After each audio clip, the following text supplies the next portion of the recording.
Hello, welcome to the Nerdy Folks Podcast, a conversation about the nerdy things we love and the things that matter most. My name is Matthew Seipel-Anderson. And I am Katie Seipel-Anderson. We are the hosts of the Nerdy Folks Podcast. We love this community, and we're glad you're with us today. You've been having kind of a weird voice recently when you've been saying this. Weird in a good way? Gravelly. I don't know. Gravelly is good. Well... Okay. It's a matter of opinion. All right, folks. Yeah, that's what it is. This is the Nerdy Folks Podcast death metal style. Well, today we're talking about the Acolyte episode 3.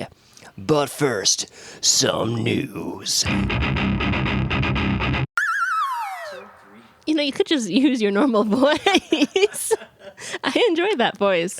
Well, that's nice to hear. Yeah, Thank you. it's a good thing. All right, let's go with that. So these stories are coming from UPI.com. There's a brand of ramen noodles. Spelled B-U-L-D-A-K. They're from South Korea, and they have been recalled in Denmark for being too spicy. Can they do that? I mean, they have the power to control imports to their country. You know, I have heard there are some spices that can actually like cause you to lose your hearing, and maybe they're that level of spicy. So this brand of ramen noodles, I'm going to take a run at it. Buldak. This particular brand of ramen noodles, it's the 3X Spicy. It's their hottest noodle product line, and it has a spiciness rating of 13,000 Scoville heat units. To put that into perspective, a jalapeno pepper has a rating of 4,000 to 8,000. So this is like way hotter than a jalapeno pepper. Way hotter. Kind of reminds me of the in the Acolyte. Spoiler alert if you haven't watched the 3rd episode of the Acolyte. This has to do with food. They had like a little funny thing with the little girls about spice cream. They called it like spice creams, and it was like a little treat for them. And like a pastry. I definitely thought of it as ice cream when they said spice cream. But now I'm just thinking, I wonder if in that culture, if spicy was actually a treat. So maybe it was like spicy and creamy. That could be. Interesting. Interesting. Speaking of interesting, an animal control officer in New York came to the rescue of a buck seen wandering for 2 weeks with a miniature hockey net entangled in its antlers. That just tickled my funny bone because we live in Minnesota where A, hockey is super popular, and B, deer are literally the most dangerous animal in our state because so many people hit them with their cars, and yeah, so a deer and hockey net. That's just, that's hilarious. Just wants to play. And it was seen wandering with the net on for 2 weeks. Actually, I feel bad for the deer. Well, it was being chased around by a hockey team, so it had to hide. Are they sure it was a hockey net and not like soccer net? There's a picture of it. It might have been a soccer net, but it was like a little mini net. It wasn't a large one at all, but it literally like just fit right on its antlers. It just seems more reasonable to me that it would be a soccer net, not a hockey net, because a deer running through a field, what did the deer go into like a hockey arena? I don't know. That's actually a good point. It would make sense that it would be like in someone's backyard or something, and the deer would get tangled up in it, which would make it a soccer net, unless they had a rink in their backyard, which some people do. I mean, there's floor hockey too, so. Yeah, true. And finally on our list, we've got an extremely rare Star Wars Boba Fett action figure measuring just 3.75 inches tall was auctioned for a record-breaking $525,000. The hand-painted rocket-firing bounty hunter is one of only 2 surviving examples made for Kenner's line of Star Wars toys in the 1970s. The Boba Fett figures were pulled from the production line before making it to market. That does not surprise me that they sold for $525,000 since they didn't even make it to market. Right. I wonder how many they actually created. That's crazy rare. I mean, did someone in the factory just grab a couple and bring them home, and all of a sudden they became this mythical thing among collectors? Who knows? Well, someone does for $525,000. Oh, yeah, but not us. Not us. All right, let's head over to our feature content and talk about The Acolyte, Episode 3.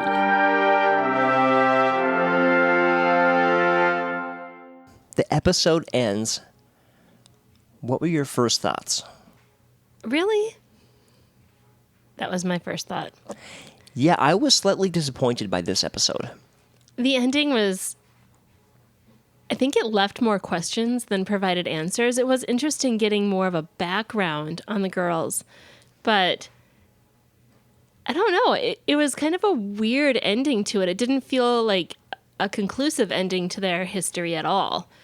Especially the ending couple scenes, they really raised questions to me, like what actually happened? The ending was very confusing. May lit that book on fire, but how on earth did that create this massive fire? That's the part that I don't get. I mean, it looked like they lived in a rock building. My suspicion is there's more to the story about how all the witches died. Yeah, I don't know. It just definitely raised some questions. It was just really confusing. Like they just grabbed her out, said, "Oh, your sister lit a fire and now everybody's dead," and end of story. Yeah, was it the end of the story, though? Also, how did Saul know that May lit a fire? Another great question.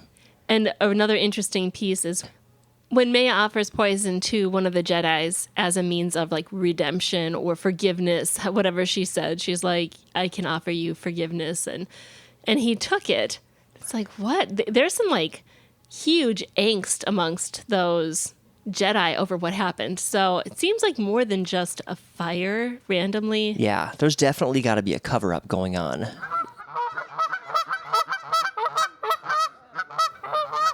It also struck me, though, as unrealistic that May would get so mad at Osha that she would literally try to kill her to prevent her from leaving. I mean, she did just like ascend, did something with that without training, create something in her. She also did some mean things to animals. That's true. That did set the stage a little, that she's got a dark streak. It still struck me as a little odd. It's like they on one hand they were building this loving relationship between them with like those little sayings that they shared and their little secret handshakes and stuff. And on the other hand, they're like having her just kill her sister. The other thing I thought of, though, was that perhaps the Coven was planning to kill her rather than let her go. And so May was preemptively killing her sister to prevent something worse from happening to her. Oh, that could be if she like overheard something or something like that. I just got the vibe like when her mom was sort of interviewing her, like, "You really want to go?" And she was so adamant. I almost got the vibe from the mom, like she was kind of sad. And maybe I'm reading into it, but that she was sad for something else, like because now they were going to have to. Or maybe I was just anticipating, like, these are the kind of characters who have like a secret society, and if you break out and do something against the group, you're going to forfeit your life. I don't know. I took it as she was sad because she'd never see her daughter again. I took it as that too, but I was anticipating something a little Something darker. more? Yeah. I didn't go that way. I didn't go that way until May was like, "I'm going to kill you," and started a fire. Then I was Yeah. like, whoa, what's going on here? So we'll see. We'll see what the Jedi really did, what really happened, what the whole story is. I'm sure it will unfold. So, Katie, the fans are somewhat in an uproar over this episode. Oh, really? Yeah, the people who are the lore masters are mad because in this episode, it's based way before the Clone Wars, and this group of Darkside users has created life. And supposedly, according to Star Wars lore, that's something that Emperor Palpatine's master, Darth Plagueis, learned to do. Now we're going really deep. This is very deep stuff. And so they're saying this is breaking the story, and it's making, allowing these characters to do that before Darth Plagueis. Well, is it possible that the person who May's connected with that wants to destroy the Jedi is Darth Plagueis. And I don't know how long Darth Plagueis' species lives. I kind of don't think so. The way I think they could iron this out is to simply say, this group was able to achieve this because they worked as a group and they sort of funnel their power, they wield the Force like as a group. And so maybe that unlocked something, and then that secret is taken by Darth Plagueis and he figures out how to do it alone. So it could still be sort of a both and. But the head witch, the mom, said that she created them. Right, I'm saying they did create them. And maybe they unlocked a secret then Darth Plagueis was able to use at a later time. And sort of recreate what they did. But maybe the reason they were able to do it is because they were working as a group. So if I'm remembering right, creating life or raising the dead, that type of a thing, was not something that the Jedi believed in or would do. But that was something the dark side would do. I think of Chancellor Palpatine when he was like, the dark side of the Force is a pathway to many abilities some consider unnatural. Nice. You even got the inflection in there. I don't have his voice down, though. Correct. Where the Sith are all about the present tense and power and this life, the Jedi are more about like letting go, and then they've learned how to preserve their life in a spiritual sense as like Force ghosts. But that's not a dark side thing. They're all about the here and now and maintaining your own power. To me, the most interesting character is still Jedi Saul. I think his spiritual journey is really interesting. Of course, we'll probably see more development with the twins as the show goes on, but I think right now, because they're dealing with this backstory, it's kind of his story where he really connected with Osha, and he was there when they thought May died. So this episode was pretty cool because you get to see his journey and really his emotions. It seems like there was a crisis and they rushed in, and who knows what really happened or what fully happened, but they rushed in and they were able to save this girl. Was that like an emotional decision? And is that a bad thing? I don't think that just in real life, not in Star Wars or Jedi life, in real life, emotions are not like inherently bad, and letting your emotions inform you of things as you make decisions, I think, can be good.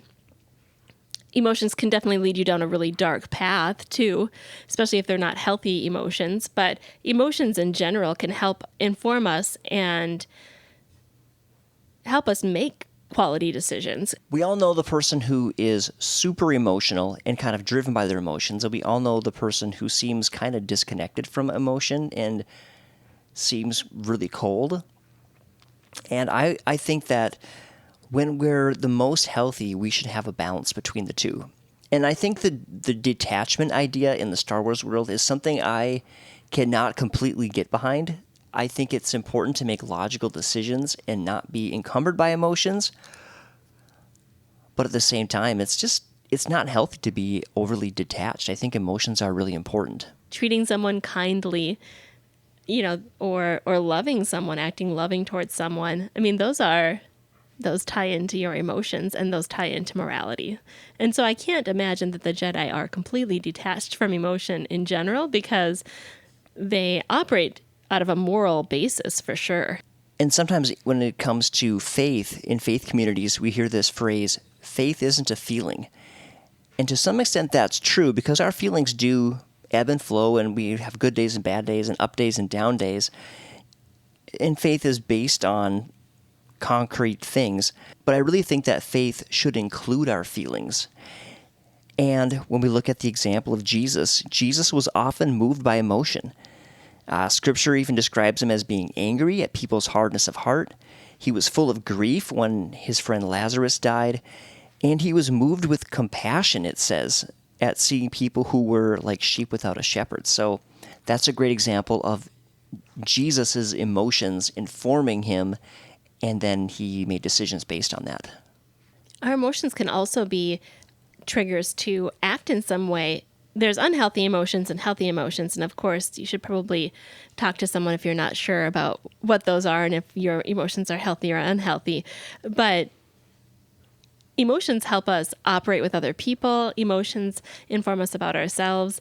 And our emotions are also, from a faith perspective, from a Christian perspective, our emotions are a sign that we need to connect with God in some way. If we're feeling anxious or scared or super angry and maybe we don't even know why, or whatever the case may be, those emotions, I see them as a way to be a sign that says, wow, these emotions seem to be taking over everything and I can't seem to get past them. That's a sign that I need to connect with God and I need to bring these before God and get God's healing and help and hope.